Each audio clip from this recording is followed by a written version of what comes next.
Om Swastiastu. Halo, selamat pagi Bu Guru dan teman-teman. Apa kabar? Semoga kita semua dalam keadaan sehat selalu dan tetap semangat. Pepatah lama mengatakan kalau tak kenal maka tak sayang. Oleh karena itu, izinkanlah saya untuk memperkenalkan diri terlebih dahulu. Saya Putwi Rajaya Mahardika, nomor absen 14 dari kelas 10 IPA 6 SMA Negeri 8 Pasar. Dalam video kali ini, saya akan menjelaskan dan membahas mengenai klasifikasi kingdom Animalia. Langsung saja kita ke pembahasannya. Klasifikasi kingdom Animalia.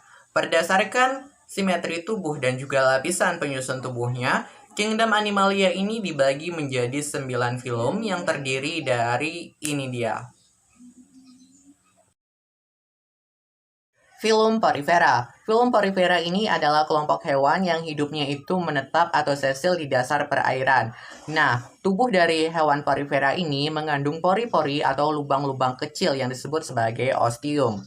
Dari bentuk dan kandungan zat dalam tubuhnya ini, filum Porifera dibagi menjadi 3 kelas, yaitu kelas yang pertama ini ada kelas Calcarea. Kelas Calcarea ini memiliki rangka dalam tubuhnya yang bersifat calcareus atau mengandung kalsium karbonat atau zat kapur. Contoh dari hewan Calcarea ini diantaranya ada Sikan sp, Sipa sp, Clatrina sp, Kerantia sp, dan juga Leucon sp. Kelas yang kedua ada kelas Hexatenlida. Nah, hewan dalam kelas ini itu mempunyai banyak kandungan benang silikat dalam tubuhnya. Contoh dari kelas ini itu ada Euplectella sp, Peronema sp, dan juga ada Helonema sp. Kelas yang ketiga ada kelas Demospermia. Hewan dalam kelas ini itu tidak mempunyai tulang belakang karena tidak memiliki rangka dalam tubuhnya. Contoh dari kelas Demospermia itu ada Euspermia sp, ada Cleonia sp, Spermia sp, dan juga Kalispermia sp. Yang kedua ada film Colenterata atau Cnidaria. Film Colenterata ini adalah hewan yang berongga dan dengan bentuk tubuh itu simetri radial. Hewan Colenterata ini hidup secara berkoloni ataupun secara soliter dengan habitat di laut.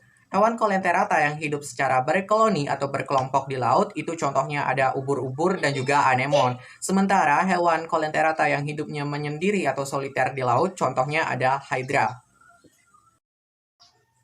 Film yang ketiga ada film Platyhelminthes atau cacing pipih. Ini adalah film atau hewan yang bentuknya itu simetri bilateral dan tidak ada rongga dalam tubuhnya. Film Platyhelminthes ini dibagi menjadi 3 kelas, yaitu ada kelas Turbellaria, Trematoda, dan juga kelas Cestoda. Kelas yang pertama ada kelas Turbellaria. Kelas Turbellaria adalah cacing yang hidupnya itu di perairan, entah itu di genangan air, di kolam, ataupun di sungai. Cacing kelas Turbellaria ini juga bisa hidup menempel di bebatuan ataupun dedaunan yang tergenang oleh air. Contohnya adalah cacing planaria atau planaria sp. Selanjutnya yang kedua ada kelas Trematoda. Kelas Trematoda ini adalah cacing yang sifatnya itu merugikan atau parasit, hidup di hewan ataupun di manusia. Contohnya adalah cacing hati atau Fasciola hepatica. Selanjutnya yang ketiga itu ada cacing kelas Cestoda. Cacing kelas Cestoda ini itu bentuk cacingnya itu pipih memanjang, menyerupai pita dan hidup biasanya di saluran pencernaan vertebrata. Contohnya adalah cacing pita. Film yang keempat itu ada Nemathelminthes. Nemathelminthes atau juga disebut sebagai cacing gilik itu merupakan film yang mempunyai bentuk tubuh silindris dan bulat yang memanjang. Permukaan tubuh film Nemathelminthes ini tidak memiliki segmen atau tidak bersegmen, akan tetapi ditutupi oleh kutikula. Contohnya itu ada Ascaris lumbricoides atau cacing filarial dan juga ada Oxyuris vermincularis atau cacing kremi. Yang kelima ada film Annelida. Cacing film Annelida ini habitatnya bisa di air laut, air tawar, ataupun di daratan. Cacing ini telah mempunyai rongga atau kolom di dalam tubuhnya dan tubuhnya ini dilapisi oleh kutikula. Gambarnya dapat teman-teman lihat seperti gambar berikut ini. Film Annelida ini dibagi menjadi 3 kelas. Yang pertama ada kelas Polychaeta. Contohnya ada cacing wawo dan juga cacing palolo. Yang kedua ada kelas Oligochaeta, contohnya itu ada Peretima dan juga Tubifex. Kemudian yang kelas ketiga itu ada Hirudinea. Contohnya itu ada Haemadipsa javanica atau pacet dan juga Hirudo medicinalis atau lintah. Kemudian yang keenam itu ada filum moluska. Filum moluska adalah organisme yang mempunyai tubuh lunak dengan bentuk simetri bilateral. Filum moluska ini tidak memiliki tulang belakang dan biasanya memiliki cangkang untuk melindungi tubuhnya. Contoh dari filum moluska ini ada kerang, siput, cumi-cumi, dan juga gurita. Yang ketujuh ada filum Echinodermata. Echinodermata ini adalah kelompok organisme atau hewan yang memiliki lapisan kulit berduri.